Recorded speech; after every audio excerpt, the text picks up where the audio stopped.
Welcome to another episode of The Brand Called You, a podcast and podcast show that brings you leadership lessons, knowledge, experience, and wisdom from thousands of successful individuals from around the world.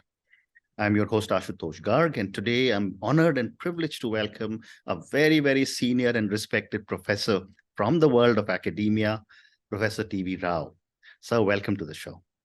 Thank you very much. Thanks, Ashutosh, for providing me this opportunity to share some thoughts. Thank you, sir. Wonderful. It's a great job you're doing. Thank you, sir. Professor Rao is the chairman of TVRLS and the former professor of the Indian Institute of Management, Ahmedabad. He has been credited to have conceptualized and initiated the concept of human resources development.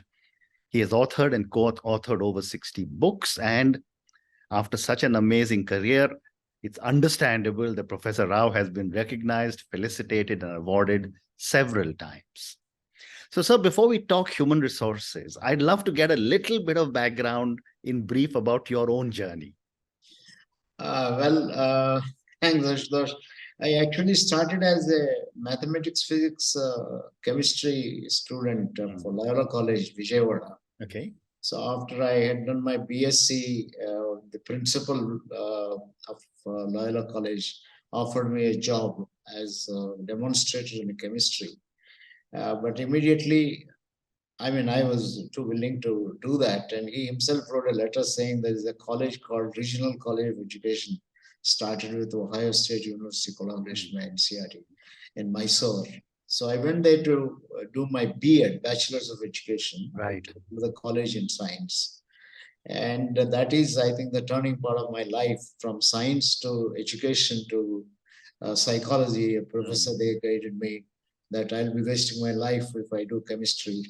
So he said I seem to have a special aptitude in psychology, suggested me to go to Osmania. In fact, he wrote a letter. Osmania went out of way and admitted me, for which I think I paid back by creating a new record there in those years. Amazing. Then I think after my master's in psychology, joined Andhra, the National Institute of Health Administration as the assistant professor of education and training. And then for a short stint at Udaipur University, started a department of applied psychology. Joined IIMA Ahmedabad in 73. Okay. So 73 to 94, I was there, and that is when we conceptualized the human resource development function. Now I call it a philosophy. Along with Dr. Uday Parikh, he was my senior colleague at IIM. And I had the good fortune to work with Ravi Mathai, who was the first full-time director of IIM Ahmedabad. I think these are the people who made a lot of impact on me. And this is briefly my career. Once I joined IIM, there's a lot written about me. I don't need Absolutely. There's so much, if you search your name on Google, it gets so many different things. You don't know where to start reading about you. There's so much about you. So then, sir, what got you interested in human resources? Well, actually, it's an outcome of a consulting project which Uday Parikh and I did for L&T when they wanted us to examine their performance appraisal system. Then we interviewed a large number of employees, particularly the managers there, who have given us, I think the most important question they raised was, do you see how much time we spend for the organization, L&T? And some of them counted, it's almost 70% of our waking life. If we spend 70% of our waking life, what is this organization doing to make us enjoy the work we do? And then mentioned, I think the performance appraisal was handled by personnel department, and we didn't think that the personnel department was ready to make sure that people enjoy their work. That's when we created a new system called as Human Resource Development System. In fact, we wrote that first consulting report, integrated HRD at L&T, focusing on making people enjoy their work. Performance is meant to enjoy. Well said. Which means it builds commitment, it builds culture, it also builds competence. So these were the three things that formed the fascinating. So that is how we started. That's so fascinating. In fact, as you were talking, I was thinking that, when 1979, when I joined ITC, there used to be a personnel manager and there used to be an industrial relations manager. And the primary understanding of me, and I was started in finance, was personnel manager's job was to manage payroll. I want to get your perspective, sir. When did Yeah. obviously with a lot of your inputs. When did the HR department evolve to become a key part of the C-suite as a CHRO? Well, actually, to begin with, as there may be a stray incident now, I think in our recommendation, we said that if HRD has to make an impact, it has to be given the top level position. At the time, our recommendation was that it should be a part of the board. But that time, I think if you are a senior vice president, you are a part of the board. But conceptually, HRD, if it has to, at the time, stand on its own, it needs very much to work with the personnel who deal with the recruitment, who deal with a whole lot of other kind of things. Correct. So we conceptualized HRD as an integrated part of personnel, but renamed personnel as human resource function. So to be fair, I think it was the first time in L&T we recommended that this should be at the highest level. It took some time for L&T. S.R. Subramaniam, who later became president of Larsen & Toubro, was the head of personnel and OD, vice president personnel, board level kind of a position in those days. Then the next, I think after that, Bharat Movers is one, which didn't take HR as a director, but I think it almost made number 2 by getting the director personnel, GM, Chief General Manager personnel, to report to the director and so on. So I would say by about 80s, the thinking started. K.K. Noria of Crompton Greaves is one who made a lot of difference. He was from marketing and then he gave highest respect. So there was this kind of a struggle that was going on. But I would say by about late 80s, by about 87, 88, 89, many organizations started giving them the position. Correct. And we have had good fortune of some people like Mr. M.R.R. Nair, who was director personnel or director HR, later became the chairman of and MD of SAIL. He did a marvelous job. And people like Anil Sachdev, who was in personnel later, I think, set up the Aisha consultancy. A friend of mine, yes. Did a lot of interesting work. So I think it is the late 80s, the seats have begun to grow. I don't want to say even today, everyone accepts this, but I think we have come a long way to help organization. I personally believe that you can't do anything without people. And that is why you need to have people who can pay attention to people-related issues. And what would you say, sir, are the key elements of an effective human resource management strategy in the current global context? I think number one is focus on people and recognizing the importance of people in making anything happen. I think about 10, 12 years ago, even people, experts like Dave Ulrich from University of Michigan and others said that HR is a strategic business partner. Whereas my view is that there is no business without HR. You don't even talk of it as a strategic partner. I mean, to me, people and business are two sides of the same coin. All business, any business, including what you do and you write books, when you teach, when education institutions, hospitals, or even those who produce liquor and cigarettes, they are all meant to make people happy. Correct. People, serve people is the motto of all these organizations. Yes. Now, if you have happy and enjoyable people who are committed to purpose, business will automatically happen. So unfortunately, what happens is in our country, means become ends. You start a HRD department or HR function to achieve certain goals, and you tell them that you are in charge of TQM, you are in charge of performance appraisal. So they become ends in themselves, and target orientation takes over, and people get forgotten. This is the biggest thing that we find. But I think the important point is that you can't do any business without HR. And number one, therefore, is you must recognize the importance of your employees.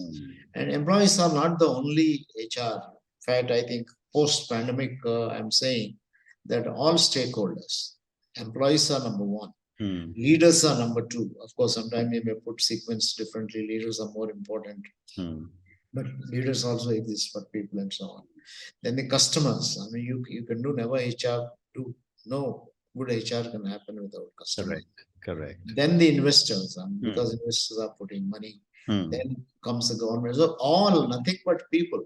Hmm. So I think you need to be, any business has got to be people focused. Maybe you may change sequence once in a while. Sometime when you don't have enough customers, then you focus on building customer base. Then employees, I think you need to be, and you have to have good leaders. And then the board, other people come into picture.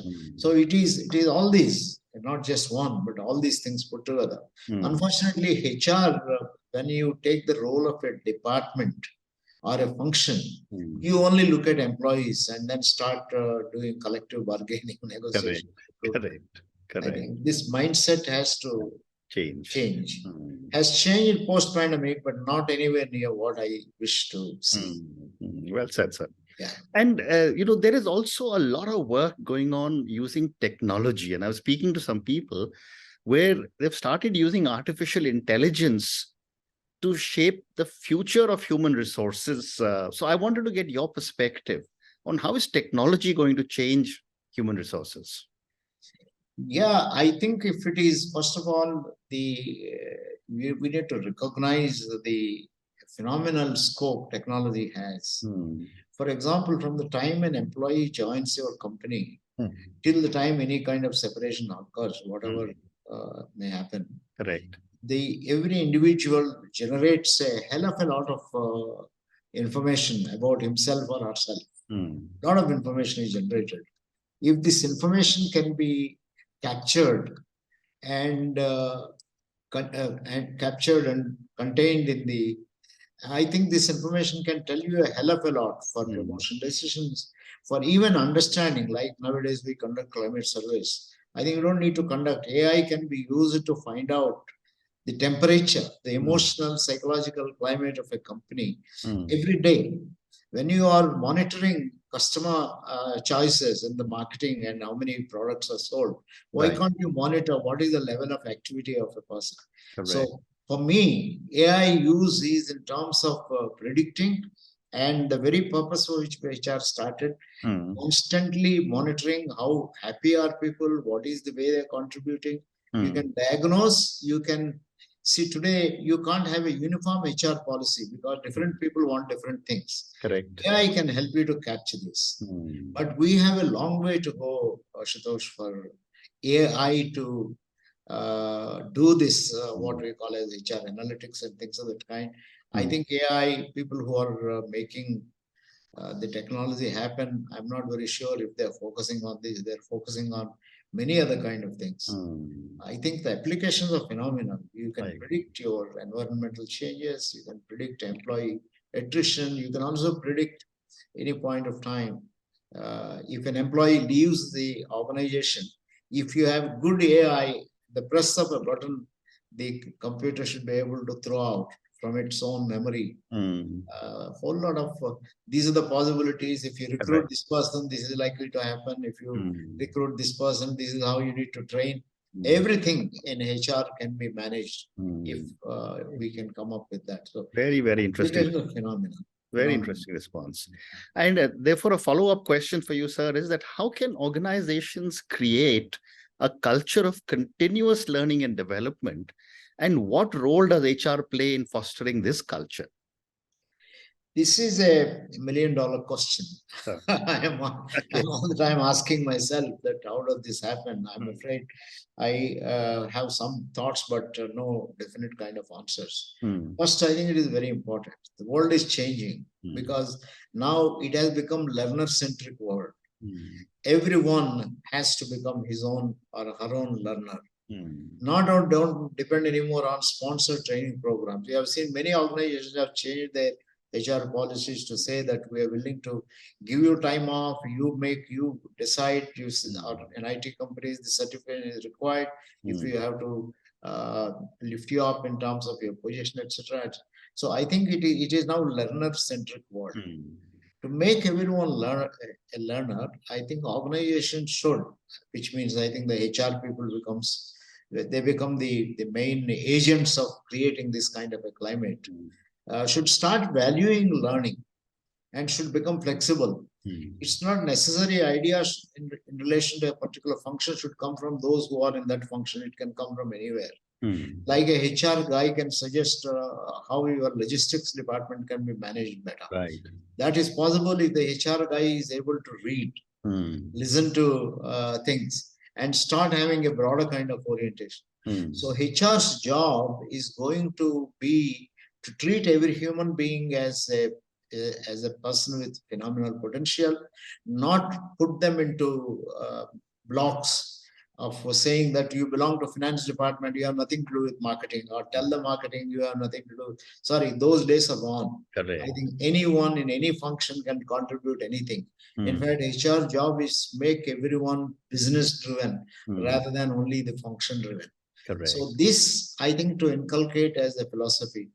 I have been saying that gone are the days when we started HRD, we started it as a system, then it became a function, and then unfortunately got reduced to department. Later it got widened to include a whole lot of things. Today I'm saying HR is the job of every employee. Every person is his or her own HR manager. Then people ask me, then what do I do as a HR professional? Say your work is now phenomenal. Your job is to make everyone recognize that they own their own development. Correct. So that means your entire canvas has changed. You look after health, you look after education, you look after family. You can't anymore say, I don't know what happens to your family. I think pandemic has demonstrated this. If you can't take care of the communities where people are living, you may not get the employee to attend the office, or he can't even work from home. She can't even work from home. You can't say that I have nothing to do with your mother-in-law, father-in-law, son. Okay. Absolutely. Today, I think there are many WhatsApp videos that came up where the person is working from home and the mother comes from behind and tells the boss, please, for heaven's sake, give some rest to my son. And then that one, no, ma'am, I think we're doing something serious. And then behind the other person's back, his mother also comes and says that, come on. I mean, it's a world, life has become continuous. Correct. So this is the job of HR, and I think HR people are still stuck with, some of them are still stuck with mundane things. So I think most important thing, HR has to be recognized as a philosophy and not limit yourself to one way of doing things. I think this is a sea change that is required. But I think we have a long way to go. And that is where AI can be a great I agree. I agree. My next question to you, sir, is on diversity, equity, and inclusion. Yeah. And very, very important topic that is being discussed all over the world now. Yes. And I was talking to some CEOs and say, oh, I've told my CHRO to ensure that we have enough board members or enough people. I wanted to get your perspective on the role the HR or CHRO has to play in fostering diversity, equity, inclusion in the workplace. Yeah, well, number one, I think for us, diversity is still in the minds of some of the HR guys, limited to gender diversity, socioeconomic background diversity, linguistic diversity, and maybe at best some geographic diversity and so on. Correct. I think certainly, I think these are good things to begin with.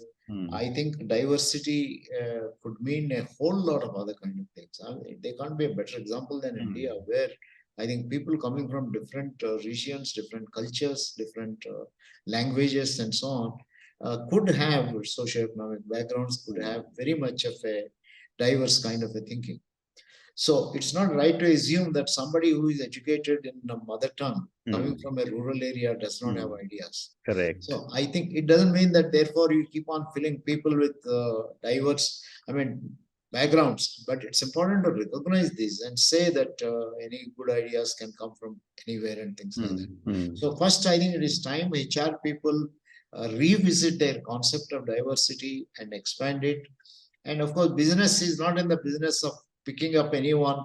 Diversity is not for its own sake, because diversity has certain kind of advantages. So in your business context, what does diversity mean? In a banking context, what does it mean? In a health context, what does it mean? I think the moment you contextualize it and then expand, broaden your definition of diversity and inclusion, I think Dia and I go together. Mm. I think you are already, you probably would have won half the battle, because I believe nowadays talent and innovative ideas come from totally unexpected kind of corners. Correct. Only thing, they need to be stimulated. So HR has to provide that sort of a stimulation and so on. I think they're doing, some of them are doing very well. Some of the companies are known for, I think, employing, for example, people with differential abilities and so on. I think they come up with phenomenal, novel kind of ideas in these companies. I think we are on the right direction, but maybe I think more intense, more broader. Correct. I agree. And my next question, sir, is on, post the pandemic, this hybrid work has now almost become acceptable. Yes. I wanted to get your perspectives on how can HR professionals navigate the complexities of remote work and ensure that remote employees remain engaged, motivated, and productive, especially because that whole thing of management by walking around, water cooler conversations have almost disappeared now. Yeah. Well, number one, I think one may not go blindly and make a choice of either work from home or work from anywhere or work from.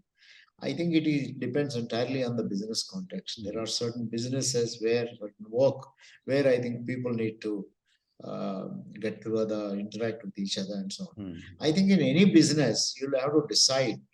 In our business, whenever a HR person looks at it, what is the minimum frequency that you need where you can get people to be together and so on. I think there's a lot of research orientation that is required. And these are not going to be forever solutions. You will have to keep on discovering this.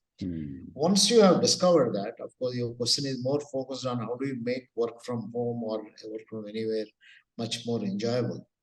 I think there are limits to working from home. In the sense that if you are not personally in touch with each other, don't see each other's face and things like that, and it becomes a part of your life, I have a feeling that there are going to be a lot of disadvantages coming out of it. Therefore, I think you should decide the frequency, and I think HR guys are very good at coming up with innovative ideas. But unfortunately, some of these innovative ideas are becoming only limited to picnics, get-togethers, social.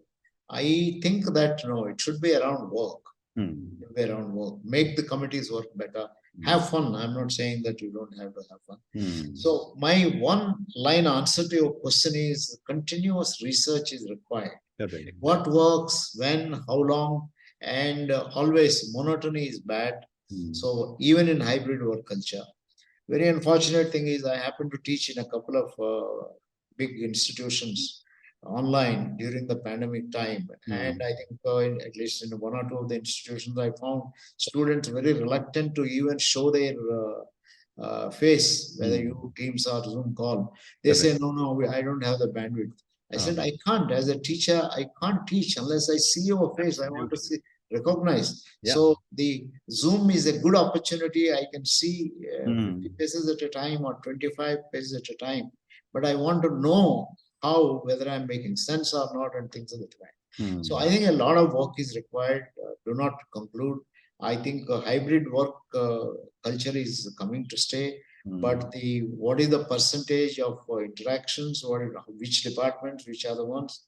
You need a hell of a lot of flexibility in thinking. Correct. And so my suggestion will be: you need to be constantly doing research. Don't just adopt a solution which works in Europe or US or anywhere. I think Indians prefer actual physical contact, seeing each other, shaking hands, and so on. So I think you should be very sensitive to these cultures. Amazing. And my last question to you, sir, and this is for the thousands of people who will listen to our conversation. Given the vast experience you have of dealing with so many generations of corporate professionals, what would you say are 3 lessons for a lot of young individuals who are beginning to enter the corporate world now? Well, I think the number one lesson is that we are all born with unlimited potential. Correct. And it is the context in which we put ourselves that decides how much we can discover about our talent. Correct. my advice, number one advice will be keep experimenting, keep changing the context. Do not feel shy. Correct. Somebody wants to rotate you in a job, don't say no. I'm born to be only in this function. Please, I think give yourself, because you may be unknowingly denying. Either it is a rotation of a place, rotation of a job, and so on. So create a hell of a lot of learning opportunities for yourself. Be outgoing. This is number one. Number two, I think besides your first one will tell you your source of your own learning. Today, the sources of learning have gone up. Phenomenal amount of sources. I think you read a newspaper, it's a source of learning. You watch a cinema, it's a source of learning. Correct. YouTube is a source of Twitter.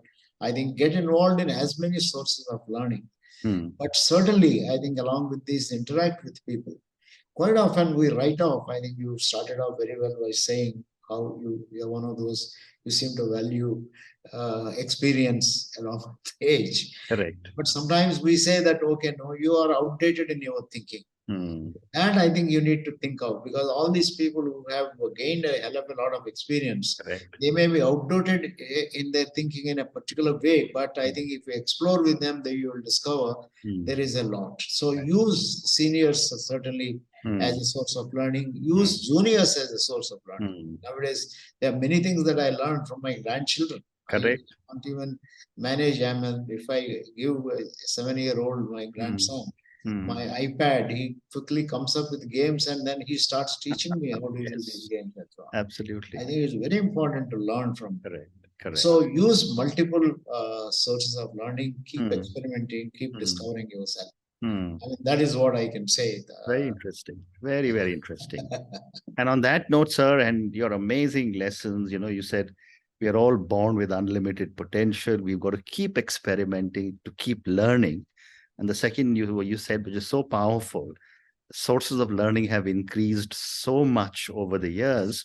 Everyone must try and find a mentor, find a guide, find someone who can help them to brainstorm and to be able to find their own sources of learning. Thank you, sir, for speaking to me about your own journey. Thank you for speaking to me about human resources at such length. I mean, I think I've learned a few new things from you today in our conversation. Thank you also for speaking to me about technology, artificial intelligence, and how a lot of them can be applied to the human resource function. Thank you again, sir, and good luck. Thanks a lot, Ashutosh. Great, good job you're doing. Keep it up and thank you. Thank you. Thank you for listening to the Brand Called You videocast and podcast, a platform that brings you knowledge, experience, and wisdom of hundreds of successful individuals from around the world. Do visit our website www.tbcy.in to watch and listen to the stories of many more individuals. You can also follow us on YouTube, Facebook, Instagram, and Twitter.